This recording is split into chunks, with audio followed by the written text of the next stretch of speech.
पुढची बातमी नाशिक मधली आहे। नाशिक पोलिसांनी आता नायलॉन मांजा प्रकरणी धरपकड सुरू केलेली आहे। पतंग उडवताना आढळून आलेल्या नागरिकांवर आता कारवाई केली जाणार आहे। इंदिरानगर पोलीस स्टेशनमध्ये 4 गुन्हे या संदर्भात आधीच दाखल झालेले आहेत। 9 आरोपींना अटकही करण्यात आलेली आहे।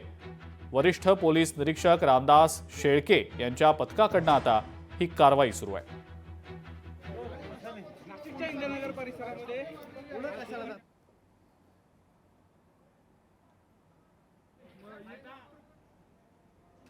पतंगीचा जो मांजा आहे त्या मांजाने त्याला जखम झाली। प्लॅटिनम मध्ये त्याला रिक्षानं ऍडमिट केलं। आम्हाला तात्काळ आम्ही तिथं गेलो, परंतु तिथल्या डॉक्टरनी तपासून सांगितलं याला सिव्हिल वर न्या। पण सिव्हिल वर सिव्हिल हॉस्पिटल जोपर्यंत तो एक्सपायर झालेला होता। ब्लडिंग खूप मोठ्या प्रमाणात झालेलं होतं, त्यामुळे ही दुर्घटना झालेली आहे। त्या दुर्घटनेनंतर आम्ही तात्काळ वरिष्ठांना कळवलेलं आहे। आम्ही गेले 8 दिवस या मांजा संदर्भात कारवाई करतोय। लोकशाही मराठी ऐका, पहा, जागरूक रहा।